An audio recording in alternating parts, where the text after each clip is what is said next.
All right, everyone. So we are back for another staff spotlight.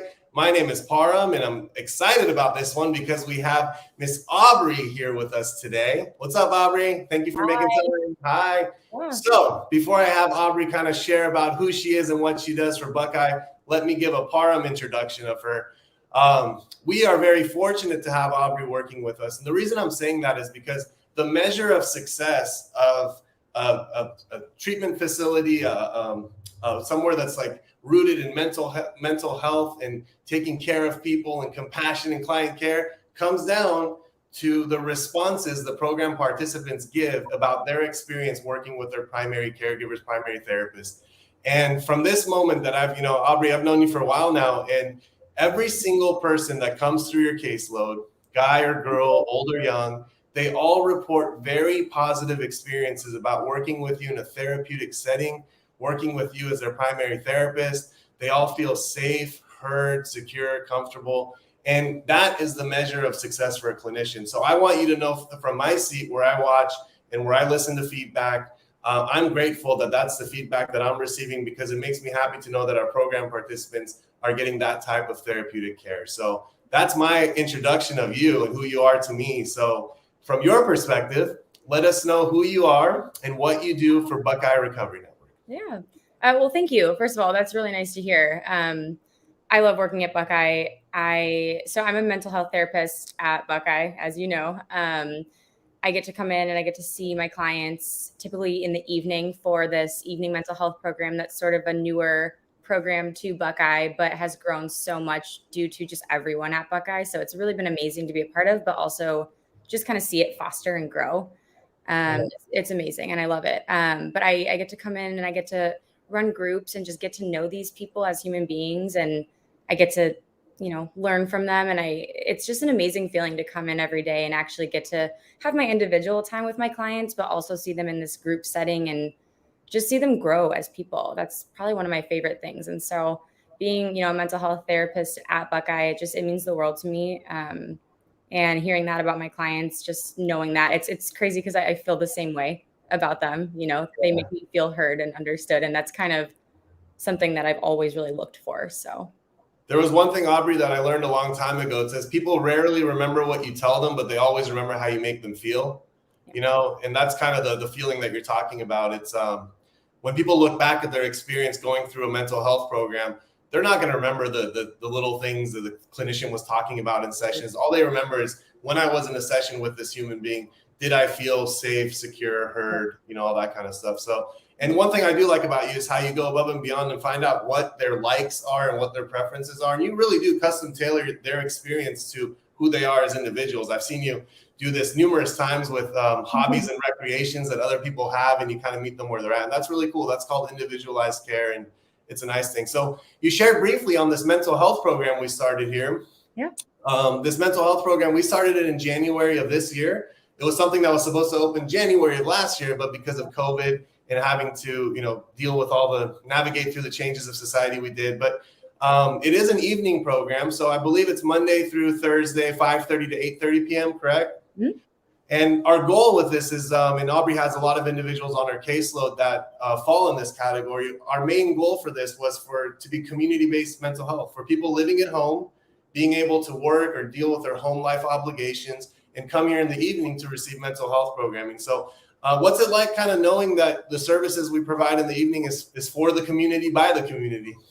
It's kind of cool. It's honestly, it's amazing. It's so cool that there is this opportunity for people to be able to go on throughout their daily lives. And, we do have to work, we do have to support ourselves, but we also struggle with mental health and, emotional well-being things. And so it's sort of amazing to see these people just come in after such a long day of work, but truly want to be here at night. People typically, you want to go home at night and relax and be with your pets or whatever, but these people want to be here and they want to receive the care that they get from the people that work at Buckeye, and they want to be around the other people that are in the groups and learn from them.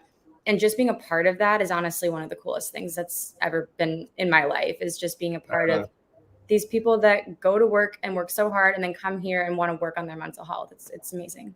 That says a lot, you know, and it's so here's a good question I like to ask everyone, Aubrey.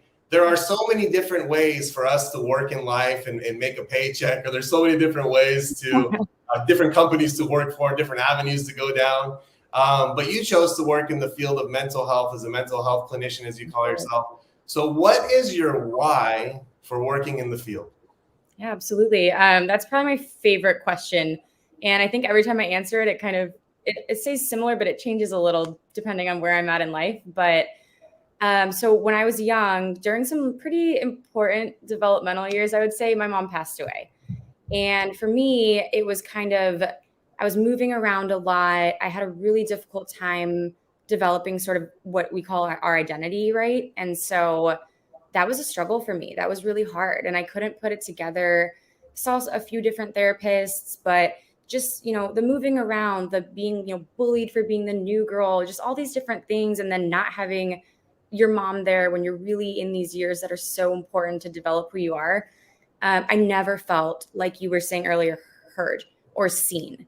And, you know, I have a strong family, but there's a difference in the way they see you and then the way, you know, clinicians see you.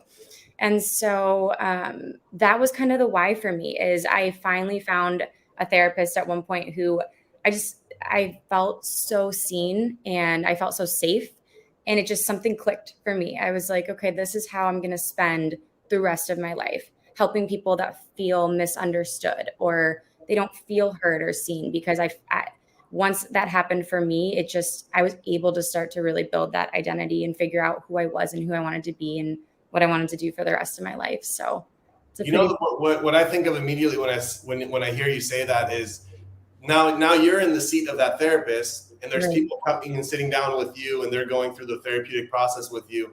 And I promise you this, one day you're going to experience this. Is 3 years down the line, 5 years down the line, 7 years down the line, I'll be doing an interview with somebody that's working in the field, and they'll say, hey, the reason I'm in the field is because I had this one clinician, her name was Aubrey, and she made me feel so seen and so heard. And she's my motivating reason for being in the field. So this stuff just passes down, you know, the same way like trauma passes down, so does healing. There's like multi-generational healing. So it's just a really nice way to look at that. And I'm grateful for whoever that therapist was in your life and was there for you when you needed him or her the most. And that's what we do.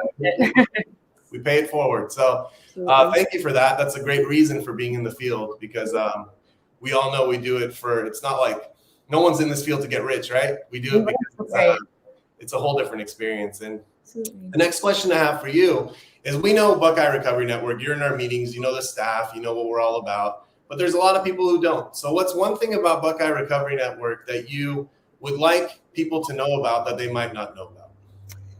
You know, when I was thinking about this, I was thinking about it in terms of clients and then also in terms of staff members.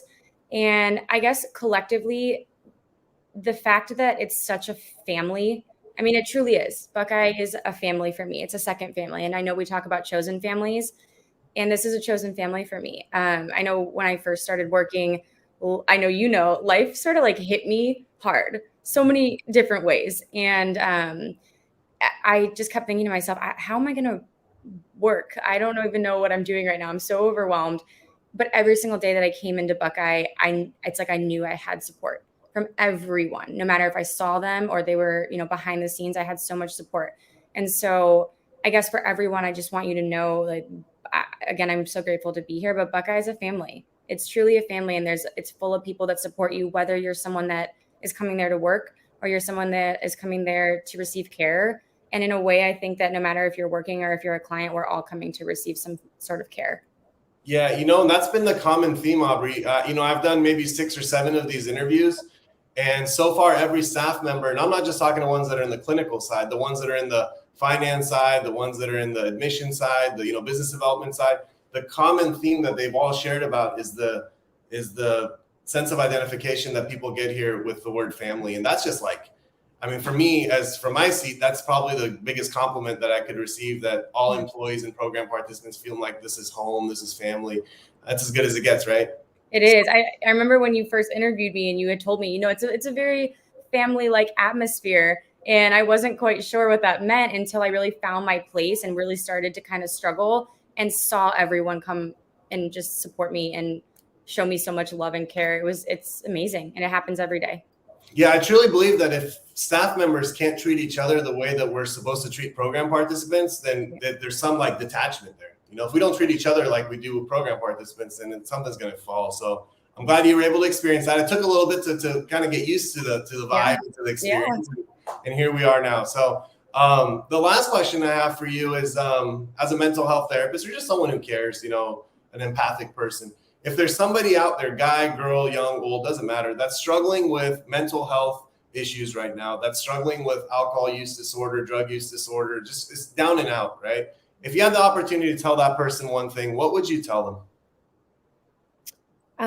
This seems kind of simple, but I would tell them that it's okay. It's okay to be struggling with your mental health, with sobriety, with your emotional well-being, anything in life. It's okay to be struggling, and it's okay to be exactly where you are. And another thing is, it's okay to ask for help. You know, I think that I've asked for help so many times in my life, and I do every day, and I'll continue to do that, especially knowing the support that I have where I work. And so it's okay for you to be exactly where you are and to get help. And honestly, those clients that we have at Buckeye and just everyone that is a part of Buckeye, they're some of the most courageous and just brave people I've ever met in my life. And I see that every day when I get to work with my clients and when I get to work with my coworkers. It's beautiful.